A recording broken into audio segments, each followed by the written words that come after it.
Hey everyone, Monica here with another reading recap video. This video is going to be for August through September, so only 2 months worth of reading. However, I did not read a lot, which means that I'm on par with the rest of the year so far, so just need to tell myself that I will not be hitting my reading goal this year, and that's okay. It's okay, we'll just keep it in our brains to lower the reading goal, as well as probably the pages goal for next year, so I can have the nice little satisfaction of hitting the goal. But who knows, maybe October through December I'll shock myself. But I'm sticking to my goal, so I won't change it for this year. So August through September, I read the 3 books and I DNF'd 2 of them. So I'm gonna go through all 5 of them, kind of let you know a brief summary of my thoughts. But my full reviews can be found on both the Storygraph and Goodreads, so you can check those out below. Oh, I was gonna pull out my book journal to look up quotes and stuff while I talk, but standing in front holding this like this, I feel like I'm back in high school and university choir. How fitting for the first book. So the first book between August and September is I'll Be the One by Lila Lee. Try and angle this because of the sun outside. This book follows Sky, who is a plus-size Korean American teen who auditions and gets into a K-pop competition for both the singing and dancing parts. So you follow her as she navigates high school and the competition, as well as, the kind of fat phobia that comes along with just living and being plus size. So I don't want to spoil what happens in the competition for you, but as somebody who grew up watching American Idol with my mom, and who is plus size and never really seeing anybody that inspired me on those shows, at least none that come to my mind, this book was so cute and I loved it so much. I even a little bit got some Hairspray vibes from it, mainly from Sky and the love interest in the book. I felt their storyline kind of reminded me of Hairspray in that aspect, but I really liked this book. I even found myself crying at certain parts of it.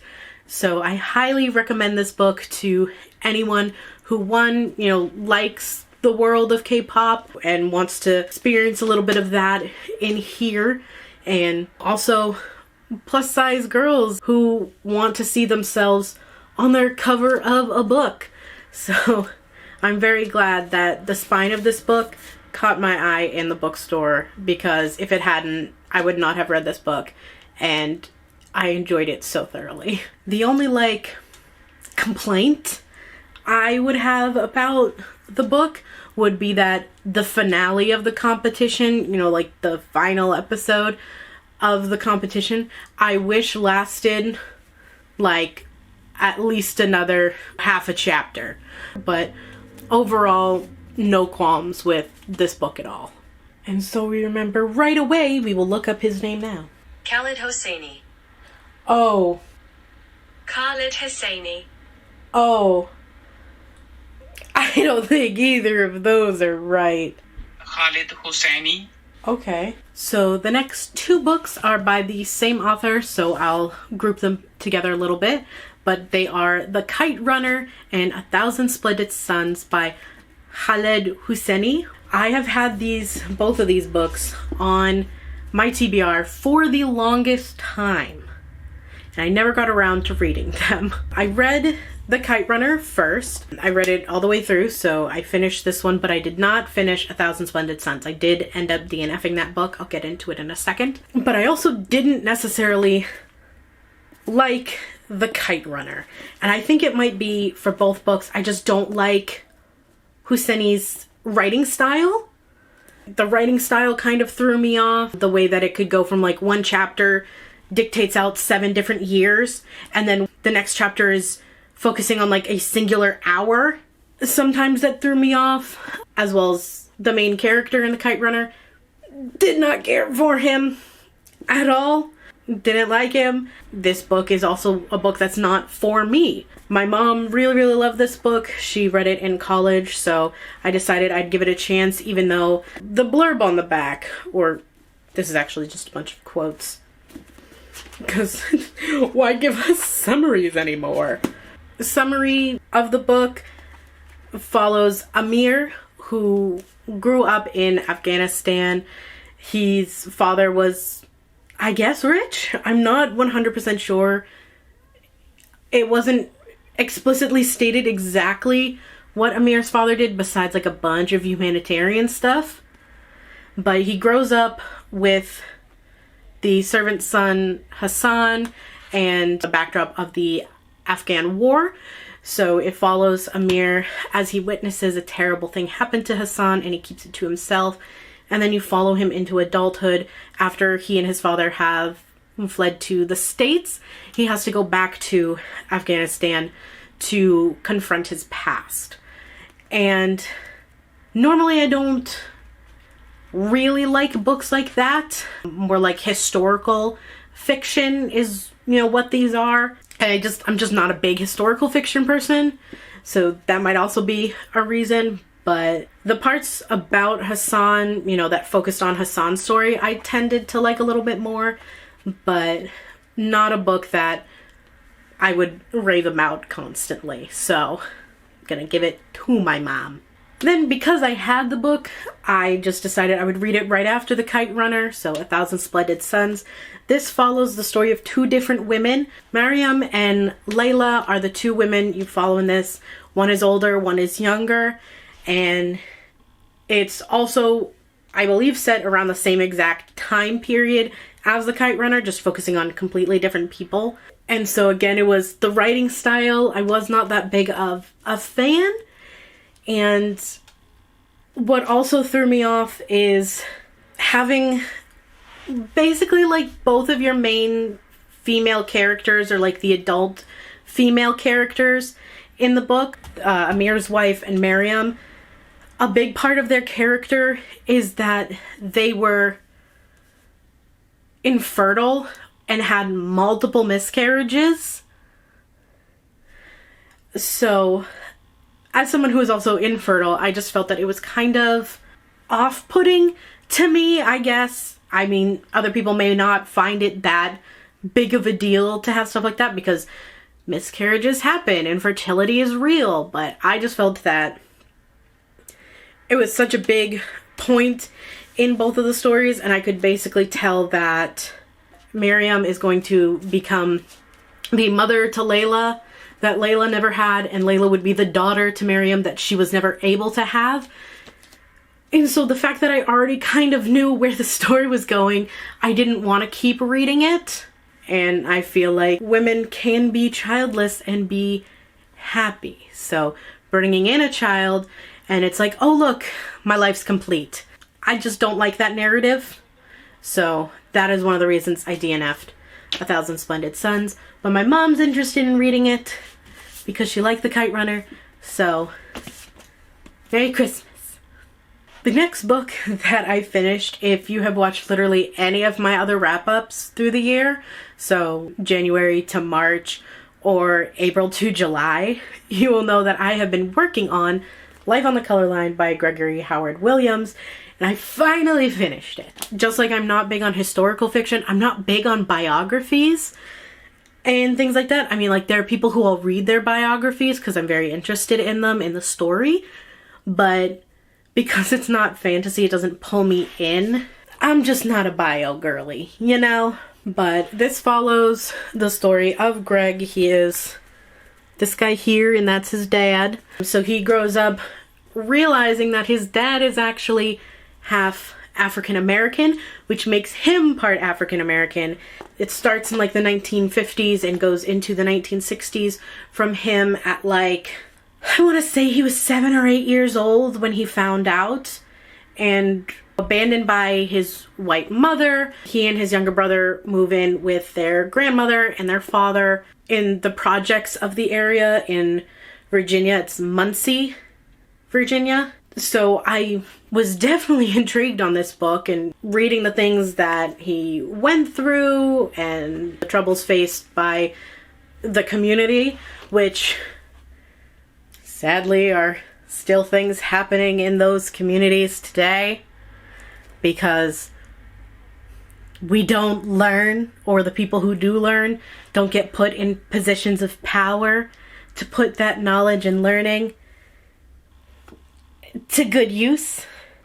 I was captivated by the story Gregory had of his life, so I would definitely recommend this book to anyone who wants to read from the experience of people who lived in the 1960s, who were African American, the discrimination they faced. Obviously, there's a lot of other books you can read as well. So while you're reading all those ones, I also recommend at least looking into this one. And then the last book, I would say, I guess I attempted to read between August and September. The second book that I DNF'd during that time period is Time Salvager by Wesley Shue. It's very floppy, and it's very shiny. Now, I want to get in more into sci-fi, so I picked up this book. The actual storyline I was not that intrigued by, but I was like, hey, I don't read sci-fi, you know, so that might be why.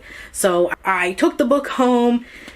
It's been sitting on my shelf for a few years, and maybe I should have unhauled it when I was originally going to, like a year ago, because I stopped the book a quarter of the way in.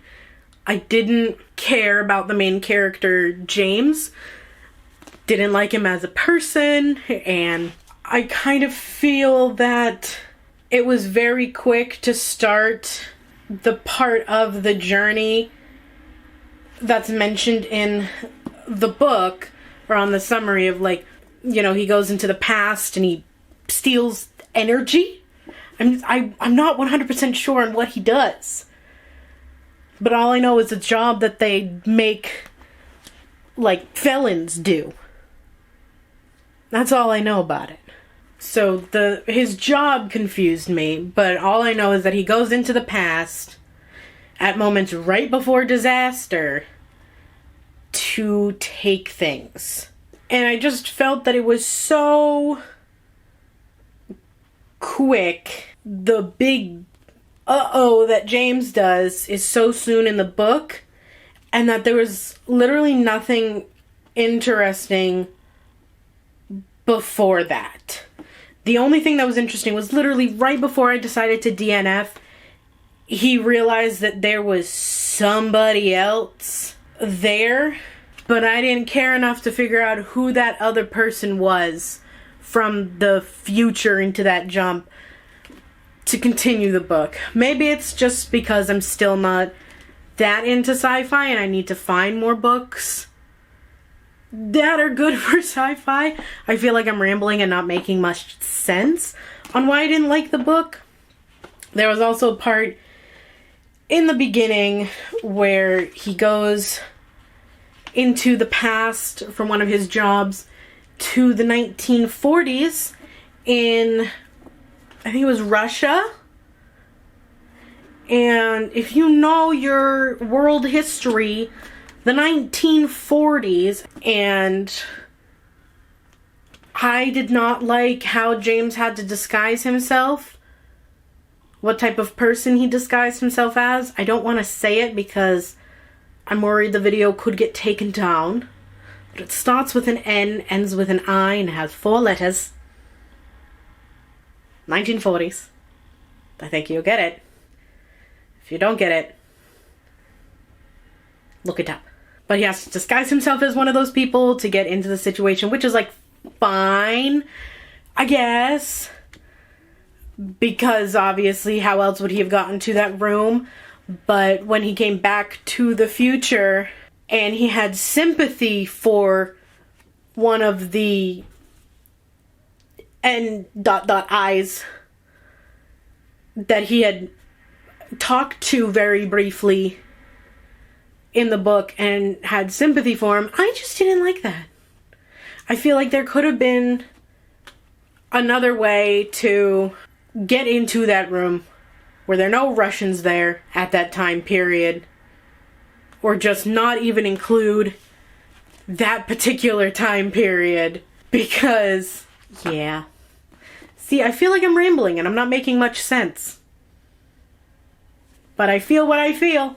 Those are the books that I finished between August and September. I was hoping to finish one of the other 2 books that I'm reading.